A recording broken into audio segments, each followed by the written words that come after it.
우리의 사고작용이 끊임없이 일어나잖아요. 그게 좋은 생각이든 나쁜 생각이든 옳은 생각이든 틀린 생각이든 그것이 다 포함되는데 어떤 생각을 하든지 그 생각은 상대적일 뿐이다.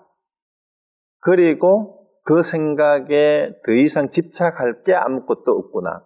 우리가 일으킨 생각에 집착할 게 없는 거예요. 있다는 데에도 집착할 게 없고 없다는 데에도 집착할 게 없다. 어떨 때는 있다고 할 수 있는, 있다고 하는 거는 어떻게 있느냐예요. 항상. 없다고 했을 때는 어떻게 없느냐예요.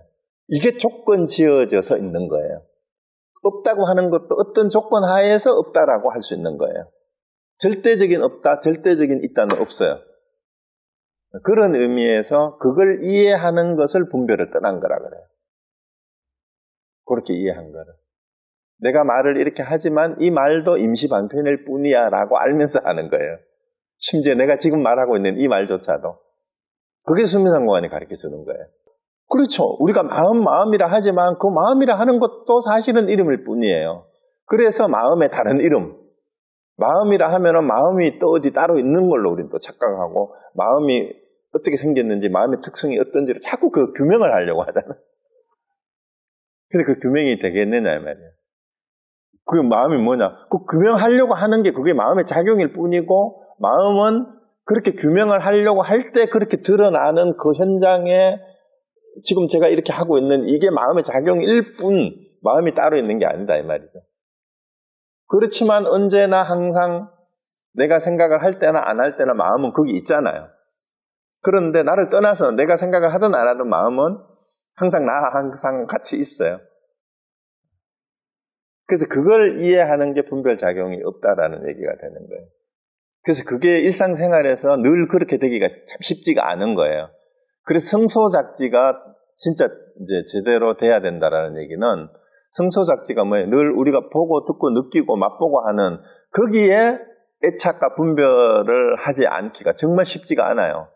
우리가 뭘 보면은 딱 보기만 보면 야 저거 멋있네, 잘생겼네, 못생겼네. 소리를 들으면은 우리 음악에 대해서도 마찬가지잖아. 누가 무슨 소리 하면 누가 말하는 소리만 들어도 음성만 들어도 야 저 사람 참 음성이 참 좋다 그러고 아 저 음성이 왜 저렇게 재진 소리가 나 이렇게 얘기하고 바로 분별작용이 같이 함께 생기잖아요. 음식을 먹을 때도 맛있는 게 들어가면 바로 야 이거 맛있네 하는데 그 순간에 내가 맛있네 하는 거를 내가 분별작용을 일으켰구나 돌아보는 사람 거의 없어요. 아무리 공부를 했다 해도 아 이거 괜찮네 이러고 그냥 정신없이 먹지. 그래서 우리 건강경 할 때도 그 얘기를 많이 했는데 요거는 구라마 집은 요걸로 하고 현장은 이렇게 번역을 했어요. 근데 여기에 원문이 산스크리트 언어가 이거는 구라마 집바의 번역이고 이거는 현장의 번역이에요. 실제 건강경은 이게 싼냐예요. 싼즈냐를 이렇게 번역을 한 거예요. 그리고 구라마 집바는 요걸로 번역을 했고 요건 요걸로 번역했는데 산스크리트 원문이 인식작용으로 형성된 상이라는 뜻이에요. 인식작용으로 형성된 상. 그러니까 제가 그러니까 다 포함된다는 말이 맞아요. 요거는 우리가 실제 우리 눈의 대상이 되는 객관 모양이 있는 상과 그게 이제 모양이 있는 상은 물질 명사의 인상이잖아요. 그 다음에 추상명사도 이거는 추상명사도 상이잖아요. 근데 이 두 개를 다 포함해요. 포함하는데 여기서 착각하면 안 되는 게 뭐냐면 이게 테이블이라고 할 때 테이블은 이 모양상자로 우리가 테이블로 자꾸 생각을 해요. 그런데 우리가 이 테이블하고 우리가 테이블로 인식한 인식하고를 구분을 할 수 있어야 돼요. 그러면은 이게 내 눈을 통해서 들어와 가지고 이게 테이블이구나 하고 카메라 얘기를 들었잖아요. 카메라의 피사체가 여기 있는데 렌즈를 통해서 영사막에 맺힌 상하고 실제 바깥에 있는 상하고 같은 거예요, 다른 거예요. 요거는 다르죠. 다른데 산냐는 밖에 있는 테이블을 말하는 게 아니라 이 테이블이 렌즈를 통해서 들어와가지고 내 망막에 맺혀서 내가 인식한 거를 산전야라고 해요. 그러니까 그것이 모양이 있는 것에 대한 산전야든 사랑이나 미움이나 뭐 희망이나 이런 추상적인 것을 내가 인식한 개념적인 상상이든 그게 산자예요. 그런데 이제 저는 이제 요거 상자를 번역을 할 때 브라마지빠는 서로 상자로 번역을 했지만 현장에 번역한 상이 오히려 원문의 뜻에 더 가깝고 오해를 가지고 올 여지가 더 없어요. 그래서 요 상자를 쓰게 되면은 방금 그사님 표현한 것을 구분을 안 하면 어떻게 되냐면은 밖에 있는 객관적인 형상하고 우리의 생각하고를 다 포함하는 거다 이렇게 설명을 해버려요. 그건 아니에요. 그거는 구분해야 돼요. 그게 달라요. 그래서 제가 설명한 게 색이 밖에 있는 객관 대상, 우리가 육경을 색성양 미촉법이라고 하고 우리가 안입이 선신이라고 하는데 눈이 안식의 작용을 통해서 이 삼사가 하합이라는 말이 그 뭐냐 하면은 육근, 육경, 육식 이 세 개가 연결이 됐을 때 비로소 저 바깥에 있는 것을 인식을 해요.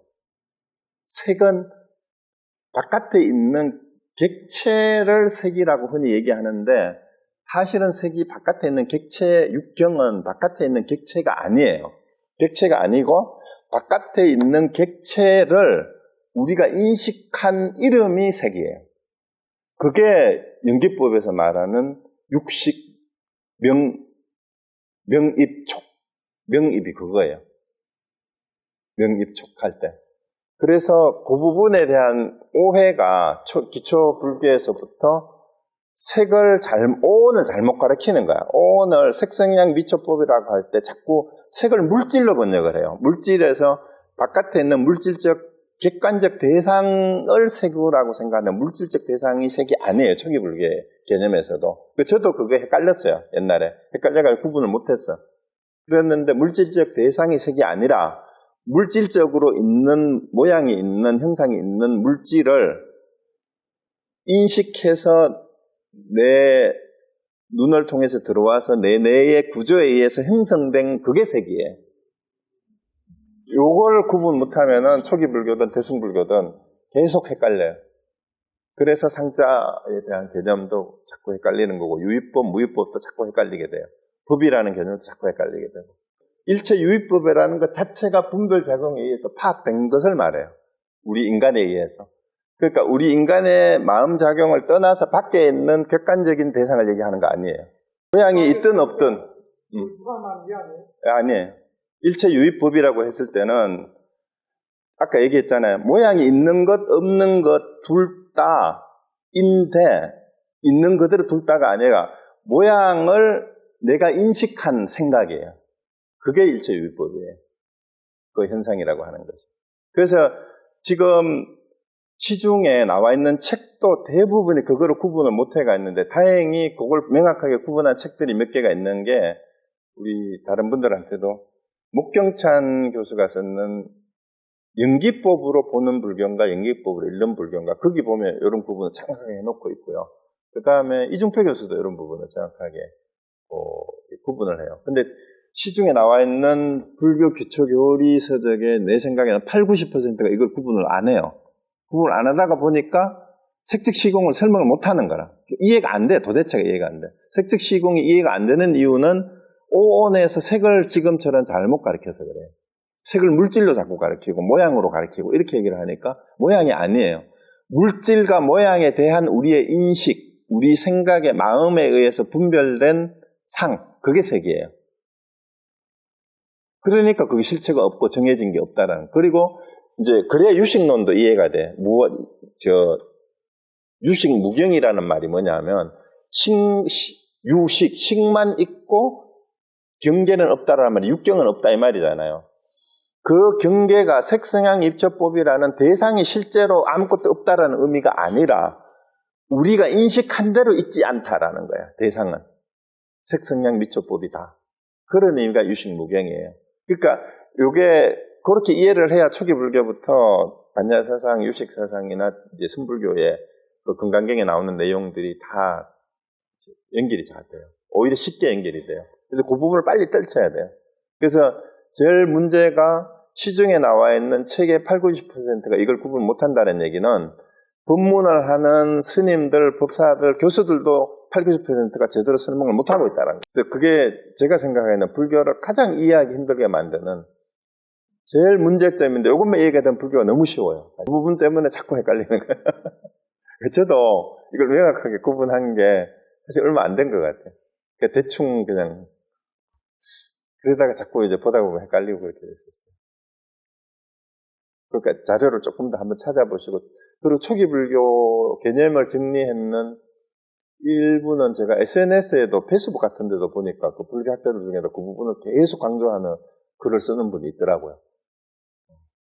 그거를 절대 그 물질이 아니다.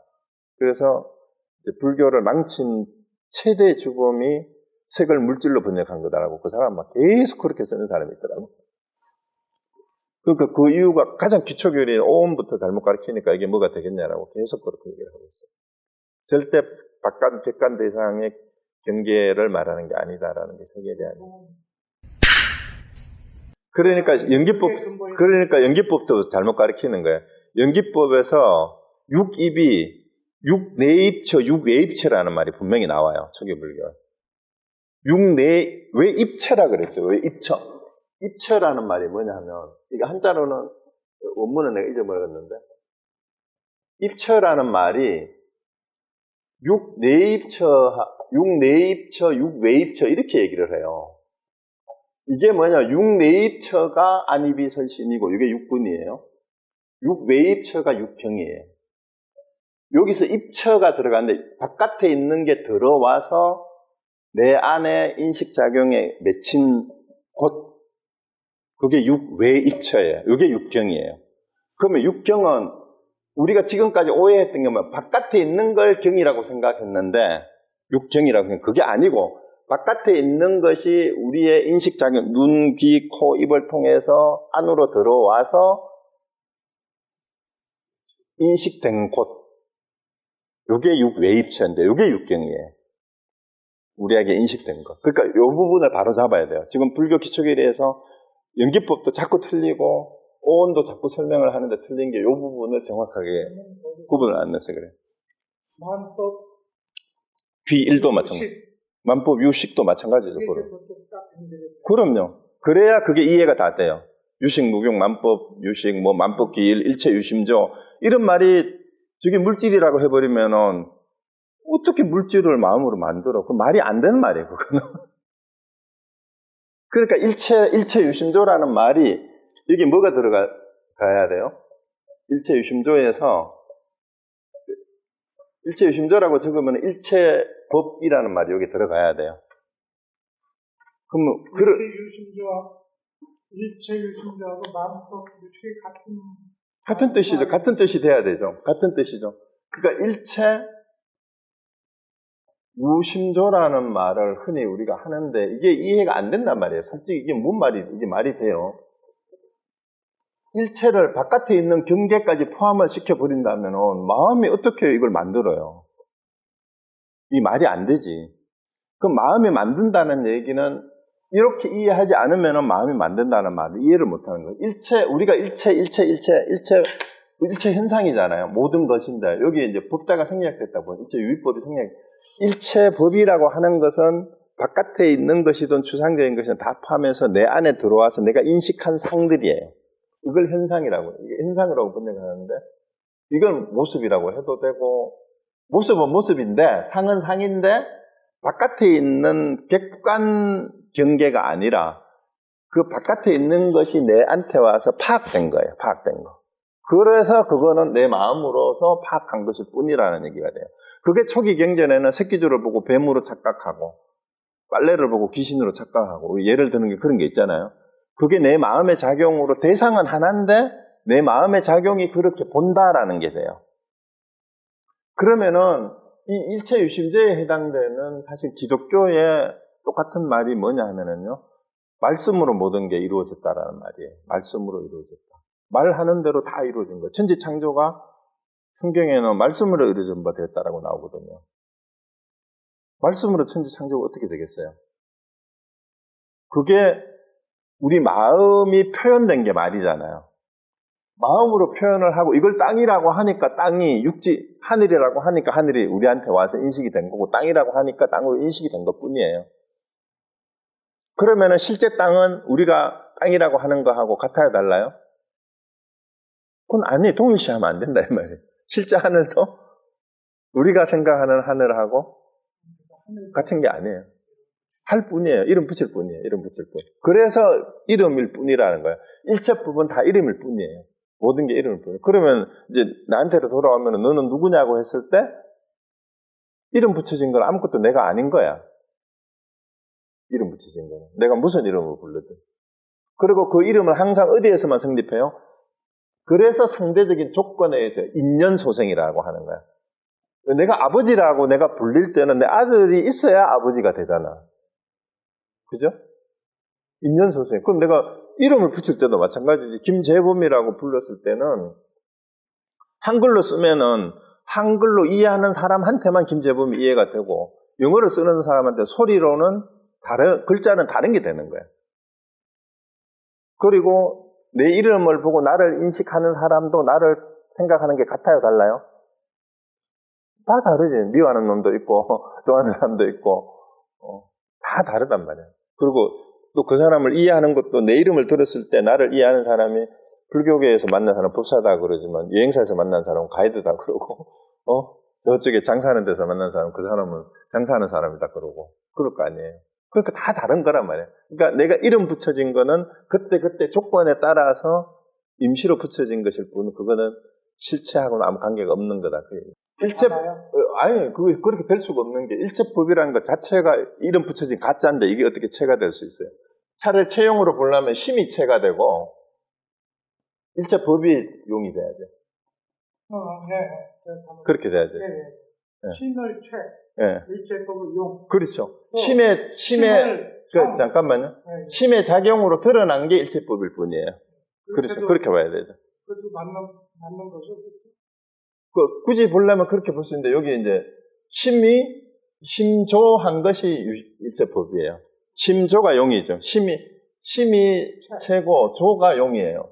굳이 말하자면 그 용의 결과가 일체법이에요.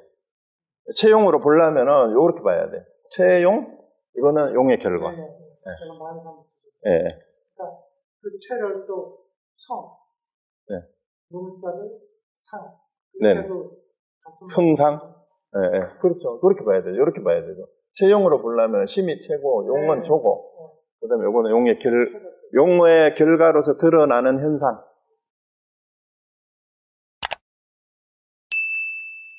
네, 그 서양 철학에서도 이런 비슷한 견해들이 고대부터 있었습니다. 사실은 불교하고 비슷한 견해가 고대에 소크라테스 이전에 헤라클리토스나 이런 사람들한테 비슷한 인식이 있었어요. 그 헤라클리토스의 얘기에서 우리 대표적으로 잘 알려진 게 같은 물에 두 번 발을 담글 수 없다. 이제 그 얘기가 뭐냐 하면은 세상은 늘 변한다라는 거 이미 헤라클리토스도 얘기를 했고 그 이후에 소크라테스 이후에 그 플라톤 이후에 중세 철학 거쳐서 칸트 이르기까지 여러 다양한 견해들이 있어요. 다양한 견해들이 있는데 주류는 어떻게 생각을 하기 시작했냐면은 우리가 객관을 계속해서 연구를 하면 특히 이제 근대 과학이 올 때까지는 우리의 객관적으로 분석하고 해명을 하고 관찰을 하고 자꾸 하다가 보면은 이제 객관적인 세계의 모습을 그대로 드러낼 수 있다라는 쪽으로 기울었었어요. 그게 특히 이제 과학이 발전하면서. 그랬는데 서양 철학에서도 반전이 일어나는 게 칸트는 너무 잘 아시잖아요. 칸트가 했는 철학 용어가 칸트가 했는 그 인식의 전환이라는 게 있는데요. 그게 코페르니쿠스적 전환이라 그래요. 칸트까지 서양 철학의 주류는 서양 인식론에서 인식 대상이 항상 문제였어요. 이제 방금 말씀하신 거예요. 인식 대상이 객관이잖아요. 그래서 이게 주관이 객관을 계속해서 관찰을 한 정보가 쌓이고 분석을 하다가 보면은 이 객관적인 진리를 규명을 할 수 있다라는 입장에서 계속해서 객관, 이제 세계, 객관의 대상을 중시를 해왔는데, 칸트가 물 자체는 알 수 없다. 인식론에서 중요한 것은 객관이 아니라 인식하는 주체가 더 중요하다. 주체가 인식을 어떻게 바라보느냐 하는 것이 중요하고, 인식론의 핵심은 객체가 아니라 주체가 돼야 된다라고 얘기를 한 것이 바로 코페르니쿠스적 전해예요. 이게 이제 그래서 지금 동서비교 철학하는 사람들이 칸트의 주체 철학하고 불교의 인식론을 비교하는 논문들도 많이 나오고 그랬어요.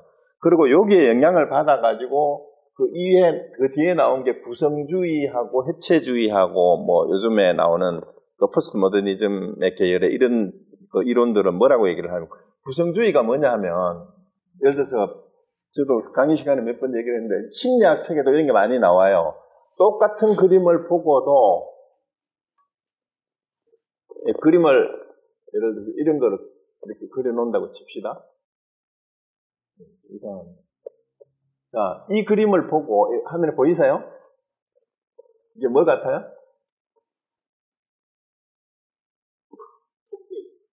그러니까 이걸 토끼 귀로 보고 눈으로 보면은 토끼처럼 보여요. 근데 어떤 사람은 아니야 오리야 이러면 이게 오리 주둥이라고 보면 또 오리처럼 보이기도 해요. 아니 아기 공룡 둘리야 이러면은 또 그렇게도 보여요. 그렇죠?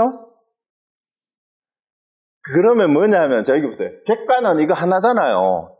정해진 건데 보는 사람에 따라서 요거를 토끼 귀로 보면 눈으로 보면 토끼처럼 보이고 요거는 오리 주둥이로 보면 오리처럼 보인단 말이에요. 똑같은 객관인데 이게 다른 게 아니잖아.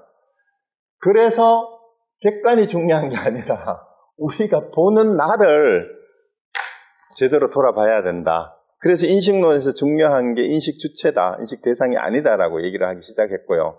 그 다음에 최근에 인식론은 이제 해체주의라는 게 뭐냐면은 지금 우리 불교의 그 내용하고 비슷한 게 뭐냐면은 우리가 알고 있다라는 것이 진짜 아는 게 아니다라고, 우리가 안다라는 그 안다라는 걸 다 깨버리는 거예요. 그런데 답이 없어 거기는. 이제 마음이라는 그쪽으로는 가지를 못했어요. 우리 불교처럼. 그 다음에 이제 양자역학에서는 객관과 주관을 분리할 수 없고 객관과 주관이 끊임없이 서로 간섭을 하기 때문에 양자역학의 인식론에서 대상을 객관적으로 인식한다라는 것은 불가능하다. 이유는 대상을 관찰하는 주관의 관찰 작용이 객관에 영향을 미친다는 거예요. 그래서 이미 이 객관은 우리가 관찰하려고 드는 순간 관찰자에 의해서 객관이 변화가 된다라는 거예요. 그러면 그걸 순수 인식론으로 보면 우리가 뭘 볼 때 이미 우리는 우리의 이때 선입견이 들어와요. 미리 알고 있는 정보나 데이터나 우리의 선입견에 의해, 그게 다 선입견이에요, 사실은. 우리가 미리 알고 있는 정보도. 그거를 가지고 본단 말이에요. 그런 도구를 가지고 본단 말이에요. 근데 그런 도구나 우리가 미리 알고 있는 데이터가, 정보가 없다면은 이거를 보는 게 똑같은 걸 보고도 전혀 다르게 보잖아. 예를 들어 토끼라고 보는 사람은 토끼라는 짐승이나 토끼가 어떻게 생긴지 아는 정보가 있기 때문에 토끼라고 하는 거야. 근데 우리가 토끼를 한 번도 본 적도 없고 이름을 모르는 사람은 아무리 토끼라고 설명해도 이거는 토끼가 안 되는 거예요. 그것처럼 서양 철학에서도 이런 논쟁이 계속 있어 왔습니다, 사실은. 계속 있어 왔고, 그 다음에 이제 불교에서 말하는 인식론이라는 것은 2600년 전에 히랍 철학하고 이제 근대 철학이나 현대 철학에서 지금 논쟁을 하고 있는 이 문제들을 이미 부처님이나 중국의 선사들이 그래서 해결이라고 그럴까? 이 논쟁의 문제점들을 이미 다 지적을 하고 있어요. 이런 논쟁들의 문제점들을. 그래서 서양 철학에서도 꼭 또 이게 다양하고, 그 다음에 중세 영지주의나 이런 거는 불교 쪽하고 좀 비슷한 게 많이 있습니다. 그리고 이제 현대 철학에서도 과정 철학이라고 있어요. 과정 철학. 과정 신학이라고도 하는데, 화이트헤드의 과정 신학에서는요, 그 불교적 인식하고 유사해요. 과정이란 말이 뭐냐, 프로세스인데, 이제 태초라는 시간 개념이 달라요. 그 과정 철학에서는 태초에 하느님이 창조했다가 아니라 창조는 지금도 현재 진행형으로 계속되고 있다라는 게 과정 철학에서 얘기하는 거거든요. 그래서 하느님은 지금 여기에 세상을 창조하는 과정에 우리와 함께 참여하고 있다, 이렇게 주장을 해요. 그게 왜 그러냐? 내 안에 하느님이 지금 여기에 임재해서 내가 이렇게 하고 있는 게 지금 세상을 창조하고 있는 거예요. 왜? 이게 지금 이렇게 하는 건 세상에 없었던 일이잖아. 지금까지 한 번도 없었고. 지금 여러분이 듣고 고개를 끄덕이고 있는 것도 지금 세상을 창조해 가고 있는 거예요. 그게 과정이에요. 그러니까 하느님은 지금 여기에 항상 함께 하고 있다. 이게 우리 불교의 인행하고 비슷하지 않아요, 솔직히? 법신은 우리의 육신과 함께 늘 여기에서 이렇게 늘 보고 듣고 느끼고 하는 가운데에 함께 있다. 이렇게 설명하는 거랑 똑같잖아요. 그래서 사실 기독교도 아까도 제가 얘기했잖아요. 일체유심조에 해당되는 말이 창세기에 나오는 말씀으로 모든 게 이루어져야 되었다. 요한복음에도 태초에 뭐가 있었어요? 말씀이 있었다 했잖아요. 무슨 말씀이 있었어요? 말씀이 하느님과 함께 계셨으니 말씀이 곧 하느님이라 이렇게 됐어요. 요한복음에. 그럼 기독교하고 그 내용이 뭐가 달라요? 일체유심조 하는데 마음이 붙여다 하는 거하고 말 쓰는 그것이 하느님이라 하고 얘기하는 거하고 뭐가 같고 다른 게 뭐가 있어요? 그래서 이제 제대로 된 인식을 하는 사람들은 동상을 막론하고 우리가 말하는 성인이다, 성자다 하는 분들은 거의 유사한 인식을 보였어요. 이미 소크라테스나 헤라크리토스, 그 서양 철학에서도 그렇고 예수님이나 동양의 노자, 장자나 공자 같은 사람들도 부처님하고 그 유사한 인식을 많이 보여요. 별 차이가 없어요, 사실은 제대로 공부해보면. 그런데 부처님 더 뛰어난 거는 그때 당시에 육사외도라고 해서 지금 이제 예수를 하느님의 아들이고 이제 창조주고 피조물로 이해하는 이런 기독교인들이 이해하는 부류의 브라만교식, 이제 그때 당시에 그 육사외도들의 이런 뭐 창조설, 전변설 이런 것들이 이제 서양 철학에서 다 있었고요. 그 인도 철학에 있었던 것처럼 그런데 부처님은 그런 부분의 문제점들을 다 얘기를 하고 궁극적인 모든 그 인식의 문제점들이 바로 우리 마음에 있다라는 걸 간파를 해서 그거를 분명하게 얘기를 했어요. 니까에서부터 그 다음에 후기에 부처님이 직접 설한 게 아니라고 하지만 대승불교나 선불교의 선사들은 그 부분을 놓치지 않고 잘 지적을 해서 제대로 이렇게 오늘 육조 대사처럼 이렇게 분명하게 하고 있는데 이 초기불교 인식하고 어긋나는 게 전혀 없어요. 그래서 그런 부분에서 이제 그 논리의 정확함이라든가 그 다음에 여러 사례에 대해서 서양 철학자들은 부분적으로 좀 애매한 게 있어요. 그런 일정 부분은 불교적인 인식하고 통하는 게 있으면서도요. 그래서 제가 생각하기에는 인류 전체의 우리 인식이 전체적으로 뭐 깨달음을 향해서 나아갈 수 있다면 결국에 인식이 서로 수렴하지 않을까라는 생각이 들기도 하고, 그러면서도 중생들은 끊임없이 중생 노름을 계속 하니까 어쩌면은 영원히 안 될 수도 있어요. 그게 이제 서양 철학 얘기가 나오니까 갑자기 신진화론이라는 철학계의 신진화론이라는 인식론이 있는데, 이 신진화론에서 요거 하나는 되게 재밌는 게 있어요. 우리가 진화론을 얘기를 하는데 신진화론에서 얘기하는 게 주제 가운데 하나가 뭐가 있냐 하면은 개체 발생을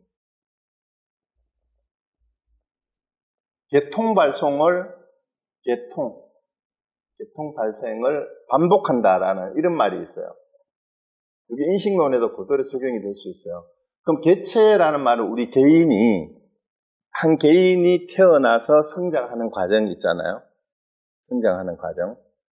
그러면 이제 정신적인 성장 과정이라고 보게 되면 어린애에서부터 어른이 돼가지고 이제 우리 불교를 만나가지고 중생에서 깨달은 사람으로 바뀌는 과정도 있을 수가 있는데, 개통 발생을 반복한다라는 말이 뭔 말이냐 하면 우리 생물 시간에 그 수태가 되면은 포유류, 조류, 어류 거의 구분이 안 되는 수정란에서 점점 분화해가지고 이제 얼굴도 생기고 생식기도 생기고 이제 모습이 변해가지고 모양이 이렇게 가듯이 이 개통 발생이에요. 그게 개통 발생이라 뭐냐 하면은 이제 우리가 식물, 동물, 그다음에 동물 가운데 포유류 무슨 이런데 초기에는 이게 구분이 안 되잖아.